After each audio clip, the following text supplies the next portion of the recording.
ఈడ ఈడ పెద్దమ్మ గుడి వెనకంగా ఆయన ఇల్లు ఉంటుంది, జూబ్లీ ప్యాలెస్. ఈ జూబ్లీ ప్యాలెస్ 3 రెట్లు పెరిగిందంట. అంటే ఆ పక్కనున్న ఇళ్ళని కొనేసిండేమో. ఆ పక్కనున్న ఇటు పక్కన మరి ఆడనే ఉంటుంది మెగా కిషన్ రెడ్డి ఇల్లు కూడా తెలుసా, రేవంత్ రెడ్డి గారి ఇంటికి ఎదురుగానే ఉంటుంది. అది కూడా కొన్నాడా లేకపోతే కలిపేసుకున్నారా? ఈడ 3 రెట్లు పెరిగిందంట. ఇంకొకటి వెల్దండ నుంచి 4th సిటీ దాకా, ఈ 4th సిటీ ఏదో సిటీ పెట్టిగా 2000 ఎకరాల భూమి కొన్నాడంట కొడుక.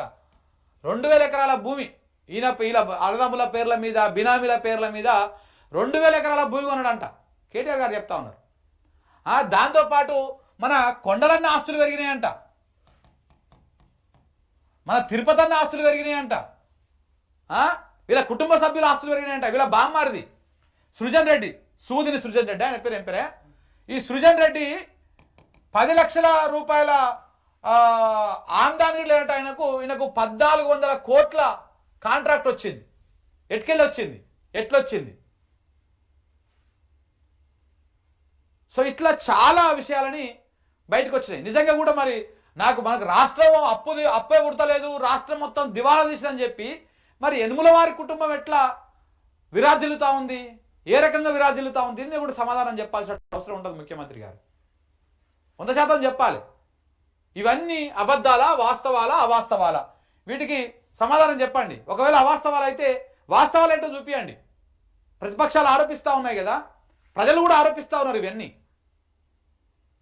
మీరొక్కరు కొడంగల్లో గెలిచినటువంటి పాపానికి కొడంగల్కి ఒక ఎమ్మెల్యే, ఇన్ఛార్జ్ ఎమ్మెల్యే, మీరేమో జూబ్లీ ప్యాలెస్లో వర్క్ ఫ్రమ్ హోమ్ చేస్తారు కేటీఆర్ గారు చెప్పినట్టు. కొడంగల్లో ఒక ఇన్ఛార్జ్ ఎమ్మెల్యే, ఆయననే మొత్తం సర్వం, తిరుపతి రెడ్డి గారు.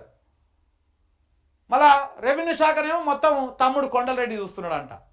అన్ని సెటిల్మెంట్లు, భూములు, వ్యవహారాలు ఇవన్నీ కూడా. మిగతా వాళ్ళ భూముల ధరలు పడిపోతాయి, మిగతా వాళ్ళకి అన్ని రకాలుగా నష్టం జరుగుతుంది.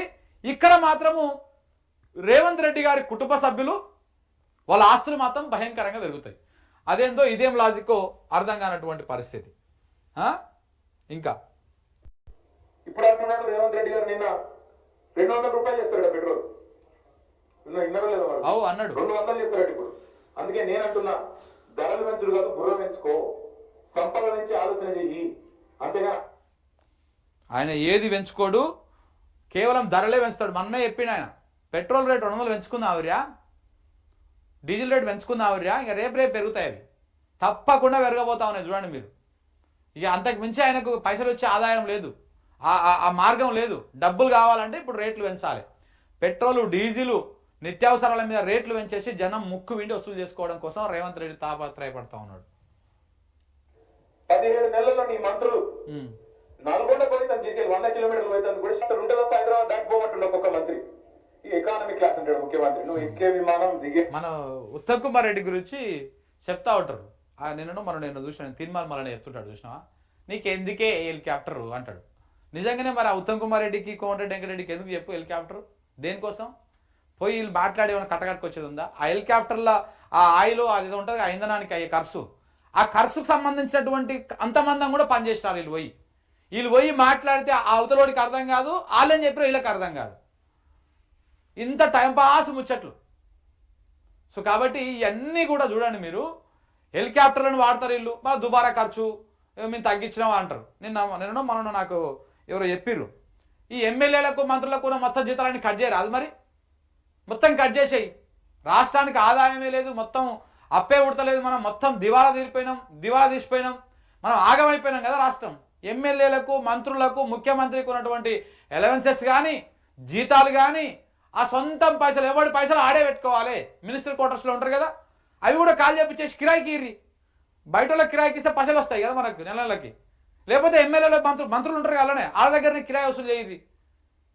ముందు మీ నుంచి స్టార్ట్ చేయరు, తర్వాత ప్రజలు స్వీయ నియంత్రణ పాటిస్తారు. కానీ ఎమ్మెల్యేలు, మంత్రులు, ముఖ్యమంత్రి మీ ఖర్చులు మీరే ఖర్చు పెట్టుకోండి. మీరు విమానం ఎక్కిపోతారా, హెలికాప్టర్ ఎక్కిపోతారా, మీ ఇష్టం, మీ పైసలతో ఎక్కడ తిరుగురి. ప్రభుత్వం మీద బిల్లు పెట్టొద్దు, ప్రభుత్వానికి బిల్లు పెట్టొద్దు, పైసలు తీసుకోవద్దు ఖజానాకి వెళ్ళి. మీరు స్టార్ట్ చేయరి, ప్రజలు కూడా దాన్ని ఫాలో అవుతారు. అది చేత కాదు, మళ్ళీ మాకు అది చేత కాదు. ప్రజలకు నీతులు చెప్పాలి, మనం మాత్రం ఏతులు పడాలి ఇలా కూర్చొని. ఏ విమానం మేము చూస్తలేమా? అరే ప్రైవేట్ ఫ్లైట్లు, జల్సాలు, 7 విదేశీ యాత్రలు, మీ మంత్రుల హెలికాప్టర్ ట్రిప్పులు విడుదల చేయి, శ్వేతపత్రం విడుదల చేయి. అందుకే మాత్రం ఇక్కడ దాకా ఉపేక్షించడం ఇక మాత్రం ఊరుకోము. కేసీఆర్ గారిని కూడా ఇంకా ఈ చివరిసారి చెప్తున్నాం ముఖ్యమంత్రి గారు, కేసీఆర్ గారిని ఇప్పటిదాకా ఎన్ని మాటలన్నా పడ్డాం. ఇక్కడ నుంచి కేసీఆర్ గారిని నువ్వు వ్యక్తిగతంగా దూషిస్తే మాత్రం నీ నాలుక చీరేసే రోజు కూడా వస్తుంది. తప్పకుండా యాద పెట్టుకో. ఎవడు 100 సంవత్సరాల కోసం పుట్టలేదు, ఎవడు 1000 సంవత్సరాలు ఉండడు. పక్కా చెప్తున్నాం, ముమ్మాటికి మళ్ళీ అధికారంలోకి వచ్చేది బీఆర్ఎస్ఏ. నువ్వు చేసిన నీ దిక్కుమాలిన పరిపాలన వల్ల అతలాకుతలమైన రాష్ట్రాన్ని మళ్ళా గాడిన పెట్టే సత్తా ఉన్న నాయకుడు కేసీఆర్ గారు మాత్రమే. అందుకే వాళ్ళ రాష్ట్ర ప్రజలు నీకు 17 నెలల్లో నీ మంత్రులు అందాల పోటీలకు 250 ఎక్కడ పోయినా దొంగలాగా చూస్తున్నాడు అంటున్నాడు ముఖ్యమంత్రి. మరి దొంగలేక కాబట్టి ఎట్లా చూస్తారు? ఆల్రెడీ అందాల పోటీలకు 250 కోట్లు ఉన్నాయి, కానీ పెన్షన్ రిటైర్ అయిన వాళ్ళకు మీకు పెన్షన్ ఇస్తుంది కానీ రిటైర్ అయిన వాళ్ళకు రిటైర్మెంట్ బెనిఫిట్స్ ఇస్తుంది కానీ పైసలు లేవా? ఇదేనా నీ ప్రభుత్వం? ఇదేనా నీ ప్రాధాన్యత? నన్ను కోసుకొని తింటారా అంటున్న ముఖ్యమంత్రి. అధికారంలోకి వచ్చిన మొదటి 2 వారాల్లోనే శ్వేతపత్రం అనే అబద్ధాల జాతర మొదలుపెట్టాడు. మొదలుపెట్టాడు 6 లక్షల కోట్ల అప్పయిందని మొదలు పెడతాడు. ఇవాళ ముఖ్యమంత్రి గారు మరి ఎన్నిసార్లు మారుస్తారో అంకే కూడా మాకు కూడా అర్థమైతలేదు.